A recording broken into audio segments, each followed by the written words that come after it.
Origin Gents, welcome to UX, and this is Iran's submarine thought it was safe. Then US artillery made the impossible shot. This was some military show. Yeah, first of all, this is an awesome video. It's like a month or so ago during the recent conflict. I've never heard about anything about Iranian submarines, which I was wondering, like, why is that the case? Like, Iranians have like really small and slightly bigger but smaller submarines all over Strait of Hormuz. They're not using it anyway. They must have. There must have been some friction between US Navy and artillery, so US Navy something, right? Against submarine. There must have been something like that. So they use artillery. US Navy used it? Like, it's submarine, so it must be, right? I don't know much about artilleries because I always assume artilleries is like ballistic missile type thing. Can't target much. It's like in an arc. But somebody told me, no, that's not the case. Artilleries can be really smart. HIMARS and things like that. This video is going to be really interesting for me. Let's watch this one. No one thought this was possible. Artillery isn't designed to hit what the US just used it to strike. But America did it. An Iranian submarine is done. And it's not because of depth charges or torpedoes. It's because the US pulled off the impossible by using missiles designed to take out stationary targets on the ground to destroy Right? So I'm not wrong. That is what artillery is. You can't really like precise it. It's just in an arc, right? naval asset that is supposed to be so hidden that it's almost impossible to hit using weapons designed for the purpose. This was the impossible shot. And now an Iranian submarine that thought it was safe is plumbing the depths in a way that it was never supposed to. That's according to the War Zone, or TWZ, which says that the US has been using the Army Tactical Missile System, or ATACMS, to launch short-range ballistic missiles at ATACMS. Yeah, that's part of the HIMAR, right? You launch it from HIMAR? I don't know. Iran's naval assets. Several ships have already gone down to America's creative use of a missile that isn't made for taking out warships. But the headline strike is the one that was never supposed to happen. A missile that can't hit moving targets has taken out an Iranian submarine. We'll explain what the US hit and why it matters later, but before we do, we have to answer the question that immediately comes to mind: how? After all, the ATACMS was never intended to do what it's just done. It's an impressive missile for sure, capable of carrying a blast fragmentation warhead weighing up to 500 pounds, and with a maximum range of 300 kilometers or 186 miles, ATACMS is a ballistic missile that strikes fast and hits hard. It can be fired from both the HIMARS and the multiple launch rocket system M270 artillery platforms, and as Missile Threat points out, it's a road mobile missile due to these platforms. Not that the US would have taken advantage of this mobility in any serious fashion, especially as it doesn't have boots on the ground in Iran. The odds are that the submarine killing ATACMS was fired from a US base on friendly territory near Iran. Yeah, it makes sense. The US has bases in Kuwait, Qatar, Bahrain, and the United Arab Emirates, all of which line the Persian Gulf and can likely strike as deep as the Iranian west coast. Mobility is less of a factor when the US has so many options to strike, but there's one thing that should have held the ATACMS back from destroying a submarine. Lockheed Martin explains. The Army Tactical Missile System, ATACMS, is a conventional surface-to-surface artillery weapon system capable of striking targets well beyond the range of existing Army cannons, rockets, and other missiles, the ATACMS manufacturer says. Surface-to-surface, not surface-to-sea. ATACMS is about as far from an anti-ship or anti-submarine missile as you can get, yet the US has found a way to turn its powerful short-range ballistic missile into a naval asset neutralizer. And Lockheed is something, right? They made certain type of missile, I forgot the name of it, that US used to sink those cargo ships that they turned to drone carriers. They used these missiles to sink them because that's how good the missiles were, made by Lockheed Martin. Basically, 2 missiles were used to sink 2 drone carriers. Now, you can make fun of how they made this drone carrier all you want, but the reality is, if the drone carrier was not taken out, drones could have been a real problem in the ocean. So these Lockheed Martin's 2 missiles was good enough to take them out. Now, Lockheed Martin's artillery is precisely striking down submarines. Imagine Lockheed Martin is like, they're just like puffing chest, like, yeah, we do this. That's some next level thing. The chairman of the Joint Chiefs of Staff of the US Air Force, General Dan Kane, made that very clear during a press conference at the Pentagon, where he discussed how the US has been using its artillery to do the impossible. In just the first 13 days of this operation, our artillery forces have made history. They fired the first precision strike missiles ever used in combat, reaching deep into enemy territory. Kane proclaimed before adding, "They have used Army ATACMS to sink multiple ships, including a submarine, and they've done all of this with the precision and determination that comes from relentless training and trust in each other and in their weapon systems." That's confirmation that comes squarely from the horse's mouth. The only thing that Kane didn't tell us is what type of submarine the US destroyed using ATACMS. We have some ideas about that, which we'll cover soon. But what we're now seeing from the US is that it has such superiority over Iran's navy that it's able to use almost any weapon it chooses to destroy submarines and warships that it knows can't compete with the force that it's brought to the Middle East. Iran's navy is already shattered. USA is literally last level protagonist, where even a pistol has so much power they can choose. Should I use a pistol? Should I use a shotgun? This is video game reference, right? Like in Fallout or something, you get like really level 50. You can choose a pistol to take out bosses. That's what US is doing here. Oh, I wonder what I'm going to choose. I'm going to choose artillery. Radio Free Europe, Radio Liberty reports that the US military claimed on March 11th that it has already sunk about 60 of Iran's vessels. Among them are a pair of Mach-class frigates. Plus, the US has been hitting Iran's fast boats, which it uses to assault merchant ships in the Strait of Hormuz, to the point where hundreds of those smaller ships have been taken out of the equation. What we're seeing here is the complete destruction of Iran as a naval force. The US has effectively destroyed Iran's ability to generate any sort of combat power via its navy by using a 4-phase campaign to eliminate Iran's waterborne threats. First came the amassing of American naval power, which included the deployment of multiple ships, including aircraft carriers, to the waters around Iran in the 60 days leading up to Operation Epic Fury. That phase also saw the US get its logistics in place, along with its information services that allowed it to gather intelligence on its Iranian targets. The next phase involved strikes against Iran's air defenses, air force, and navy, the latter of which focused on ships that Iran might have used to immediately retaliate to the firestorm that the US unleashed during the opening days of the operation. Follow-on strikes made up the next phase as the US took out piers, ports, and munition stores, which deprived what was left of Iran's navy of launching points, safe harbor, and restocking capabilities. Finally, the sustained strikes came, including the US taking out stranded Iranian naval assets as and when it saw fit. Iran's submarine fell at some point during the third or fourth phase. The result is what we see now. The US Navy is dominating the waters around Iran everywhere but in the Strait of Hormuz. And its dominance is so clear that it can attempt and pull off what should be impossible shots against submarines that were never the intended targets of a ballistic missile designed to hit things on the ground. We'll return to why this was such an impossible shot in a few minutes. The question of what submarine specifically the US hit remains unanswered, and Kane hasn't shed any light. We mostly know what Iran has on the submarine front. The Nuclear Threat Initiative said back in September 2025 that Yeah, what are those called? I forgot the name of it. Bullet or whatever the small submarines they have. the Islamic Republic of Iran Navy commands a submarine force of up to 30 vessels. That seems impressive at first glance, though it becomes decidedly less so when you realize that 24 Yeah, the mini ones, the small. Yeah, but there's also slightly bigger ones, 4-6 of them. of these vessels are actually mini-submarines. Still very dangerous weapons in the right hands, but not the full-blown submarines that can become major threats to the US Navy. Of the 6 or so others, all are diesel-electric submarines. That is insanely small, man. What is this, like a bus? What is it? Look at them. Look at this standing side by side. Maybe it's the angle that makes it look like that, but it's very small. Look at that. So others, all are diesel-electric submarines, which are a step below the more modern nuclear-powered attack submarines that we see the likes of the US using. Of the larger submarines, 3 are Tarik-class vessels, which are actually just repurposed Russian Kilo-class subs that can travel at speeds of 17 knots when submerged and have 533mm tubes for torpedoes, along with mine-laying capabilities. Kilo class, not bullet. I don't know why I confused that. So yeah, Kilo class submarine. That's what they are. There's a Russian version of it, which is slightly more advanced, but also old. So that makes you think like how old and outdated Kilo class is. The other 3 are Fatih-class submarines, which were commissioned in February 2019 and April 2023, have a top speed of between 14 and 23 knots, and have similar weapons capabilities to the Tarik class. Iran has also been supposedly building the Besat class of submarines, which are supposedly equipped with surface-to-air missiles.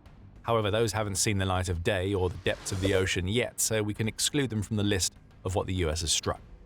Still, this is a submarine fleet to be respected. Not necessarily feared, at least when compared to other nations that have large fleets, but respected.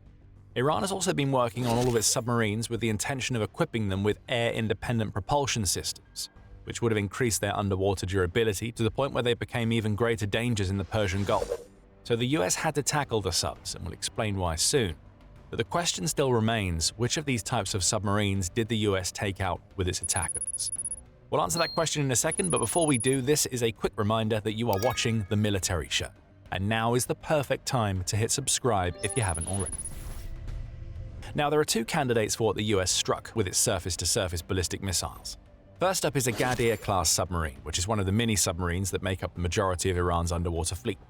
Equipped with two 533mm torpedo tubes, these submarines can be dangerous, and we know that at least one of them has been destroyed by the US. However, we can immediately take it out of the running. TWZ reports that US Central Command, or CENTCOM, has indeed publicized the striking of what appears to be a Ghadir-class mini-sub. However, that strike was carried out using AGM-114 Hellfire missiles while the submarine was in port, and not the ATACMS that struck the sub that we're looking for. Yeah. When in doubt, use Hellfire. I love that missile. It's small. It's like you can use from Apache and anything, right? Helicopters, and it just works. It's one of those missiles that to me it feels like underrated. Even though it's famous, people don't think about it too much. Hellfire just works. Instead, we get a clue from a March 5th video address by the head of CENTCOM, Admiral Brad Cooper. According to Cooper, the most operational Iranian submarine now has a hole in its side. Note that Cooper didn't say mini-submarine, so we know that this was either a Fatih or Tariq-class submarine, and the odds are that Cooper is referring to the latter. How do we know? Well, satellite images published by Planet Labs show that one of Iran's three Tariq-class submarines appeared to be sunk at the Bandar Abbas naval base on March 4th. Images from March 2nd showed that the submarine was untouched just a couple of days before, even in the aftermath of the initial strikes conducted as part of the operation. But 2 days later, it sank, and a day after that, Cooper was claiming that the US had struck Iran's most operational submarine so hard that it now has a hole in its side. Follow the breadcrumbs and they seem to lead to the conclusion that the submarine that the US hit was a Tariq-class vessel stationed in a port that serves as Iran's main naval base and provides direct access to the Strait of Hormuz. So we have an idea of what the US hit with its ATACMS. Frankly, it makes plenty of sense that it was a full-sized submarine that the US struck with its surface-to-surface ballistic missiles, rather than a much smaller and mobile mini-sub. But we still haven't covered how the US pulled off this impossible shot. Again, remember that submarines are supposed to be difficult to hit, even by the weapons that are designed to strike them. An underwater sub is all but invisible from the surface, especially to the... I remember watching the video about the frigate the USA shot down near Sri Lanka. I don't know which channel it was, I forgot, but I remember watching a video where even US submarine trying to find other submarine, there was a whole process behind it. It surprised me that this is this hard, even for the US Navy, right? So if you're a submarine, it's very hard to pick something up. So US's artillery picked off the submarine. That's a flex, because even inside the water, it's a very hard thing to do. Right, so which means like communication was probably high, like some U.S. submarine from the water, other like a plane, a satellite like pinging back and forth, providing accurate information. Maybe that's how it was. The satellites that the US would use ahead of an ATACMS strike. Granted, Iran's submarines all run on diesel, which makes them louder than nuclear-powered subs and easier to detect on sonars. But those sonars have to be on ships or submarines, and vessels that are hunting for submarines tend to have the torpedoes and underwater missiles that would have made it so that the US didn't need to unleash ATACMS against Iran's submarine. So what happened? Some viewers may have already put the pieces together. If it was indeed the Tariq-class submarine at Bandar Abbas that the US hit using ATACMS, it was able to pull off this impossible strike because Iran's regime was dumb enough to leave its submarine Its name is Stone Cold, all right. Docked at port that was in range of America's artillery. That port can definitely be hit from US bases in Qatar and the United Arab Emirates, yet Iran's navy left one of its few operational full-size submarines. Call it overconfidence, call it stupidity, but whatever you call it, this is a massive strategic blunder by Iran that signals... I call it not having control. I bet you assume that Iran is working so efficiently, their control of everything. They probably missed that area. And whoever was in charge of the local area of IRGC or whatever basically neglected it. And in the center in Tehran, people didn't even thought of that. Maybe there's submarine that we need to shift it. Logistics is really hard. It's one thing people don't really give a thought how hard it is to control everything and have everything under your command, to know what is where and have a chain of command that manages everything. That's not an easy thing to do.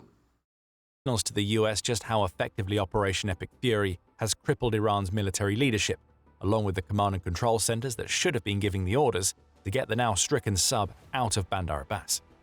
Iran presented the US with the sort of stationary target that ATACMS is designed to hit.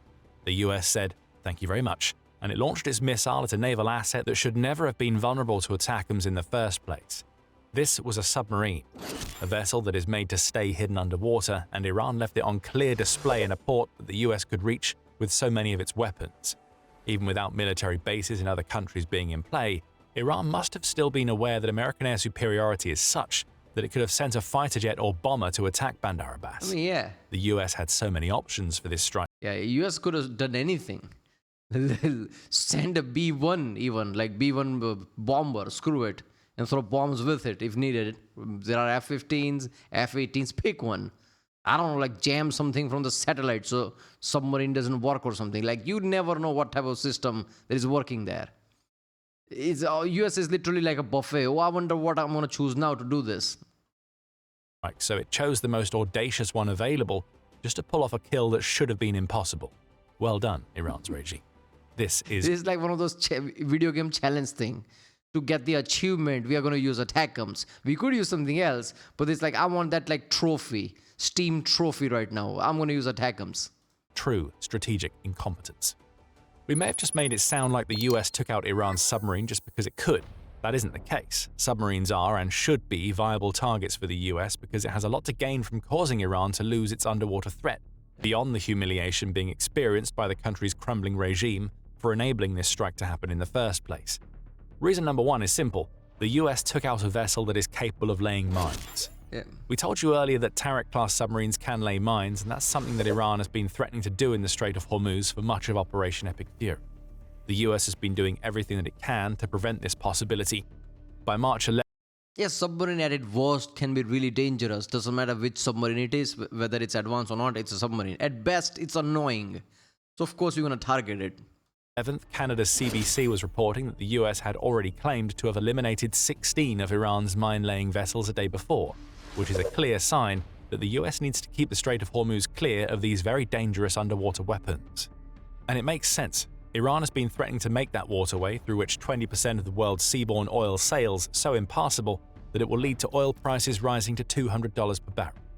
At least 17 merchant ships have already been hit in the Strait of Hormuz, per the New York Times. So adding mines into the equation will be a major problem on the global economic scale.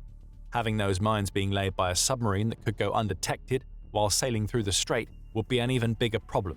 So the destruction of the Tariq-class sub at Bandar Abbas serves a very practical purpose when cast into that particular light.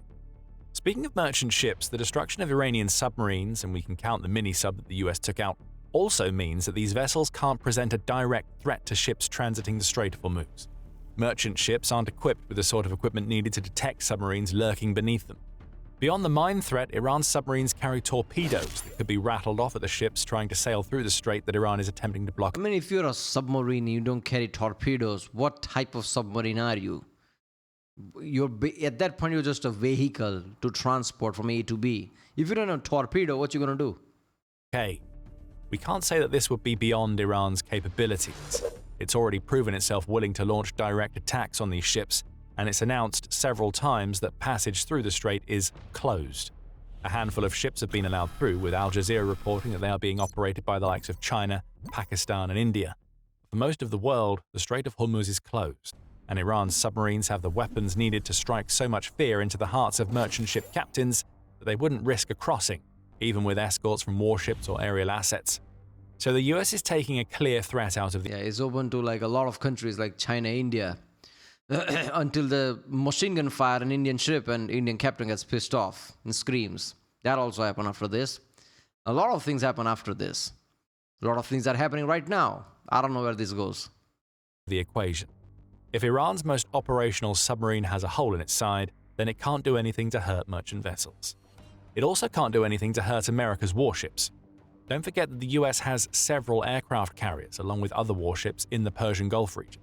The national interest has already theorized that Iran's Ghadir-class submarines could sneak up on an aircraft carrier and launch attacks using torpedoes or anti-ship missiles. Forbes tempers that claim in a February 27th article where it says that Iran doesn't have the firepower to sink an American.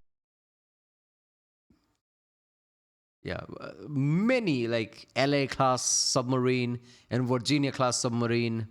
Is Ohio there? I don't know. That would be like a next level thing. But yeah, Virginia-class submarine, they are there. Imagine these submarines trying to sneak up on carrier and everything. What is that doing? Just looking at the radar slowly. I can see you. I've been seeing you since you left the port. And slowly trying to sink in. Virginia-class giving that warning shot that bleeds everyone's ears. Wait, get out of here. American supercarrier. But one of its subs could certainly do damage, and the propaganda victory that would result from this damage would put a dent in the US claims that it has practically destroyed Iran's navy. The Strait of Hormuz is certainly the priority when tackling Iran's submarine force. But protecting... I don't want to pause too much, but again, I've seen people say that even in the comments, oh, I thought the US had destroyed the navy. Where did this ship come from? They say practically, essentially. These are the words. How the hell US is supposed to know by accuracy how many ships and how many submarines are there? If they destroyed 100 and 10 is left, that 10 is still 10 ships or 10 whatever, right? Oh, I thought they destroyed the navy. How are they doing anything? Yeah, there's some are probably left. They did release the video of destroying this thing. They did release the data of destroying thousands of targets. They're not lying. How is US supposed to know by accuracy like they destroyed 100% of this? Of course, there's going to be some hiding inside the cave, some ships here and there. You never know. They're like, okay, I think we destroyed most of the launcher. Recently, the data came out from US military that maybe half of the launchers are still there because they were hiding those things. US military themselves are saying that. So it's not like they're trying to lie. Warships that are key to America's ability to sustain attacks against the Iranian mainland is a nice little bonus. And finally, consider what happens if Iran attempts to repair its damaged submarines. Those repairs would require it to station a damaged sub in a base that is large enough to accommodate the vessel and has the facilities needed to carry out those repairs. But even basic submarine maintenance... You telling me you can't just press button E and it repairs itself? But you need a big place and proper engineering know-how and everything like dock and everything to repair it? It costs a lot of money, so repairing a sub that is so heavily damaged that it has a hole in its side may not be a priority for a regime that is dealing with a firestorm all over its territory. Repairing an engine that is missing piston is hard, yeah. Repairing a submarine with a big hole in it is hard, yeah.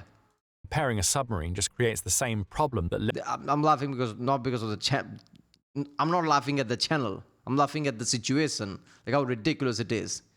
Repairing a ridiculously damaged submarine, that's funny. That's what I'm saying. Led Iran to this mess in the first place. That sub has to be at a standstill in a naval base somewhere. So it also can't be submerged if repairs are going to be carried out. Once again, the US would be able to pick and choose how to strike against a stationary target, meaning we could end up seeing more impossible shots if Iran attempts to make repairs. And do you know what will really stick in the Iranian regime's craw?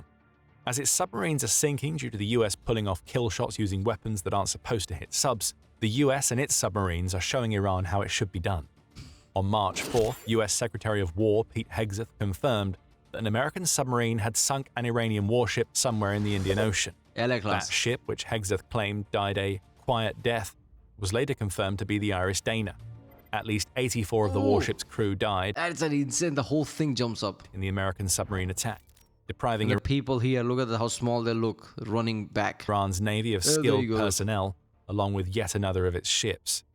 If that isn't the perfect display of the disparity between the US and Iran in Operation Epic Fury, we don't know what is. American submarines sailing thousands of miles away from home are destroying Iran's warships, but Iran's submarines can't even get out of port before being taken out with impossible shots by weapons that were never designed for killing vessels. This is US dominance, and it's been the story of the war ever since Operation Epic Fury was launched. We've covered how the US tackled what should be an undersea threat in this video. But the US has also gone from hitting undersea threats to taking out underground bunkers. It appears that attempting to hide on land isn't working out for Iran either, and you can learn why by watching our video on how USS Discovery runs biggest underground circuit than B2. Wait a minute, I didn't see this video. I'm going to react to it soon. I like this channel because there are many videos that are somehow missed and they are really interesting. I never heard about this situation happening. It's very unique to this channel because I didn't find this anywhere else. I really wanted to find this, like, okay, no submarine warfare really happened. Yeah, it did, but it happened with an artillery. That's next level. Right, well, there you go. This was my channel, Military Show. Check out the origin video page link. From there, support this channel.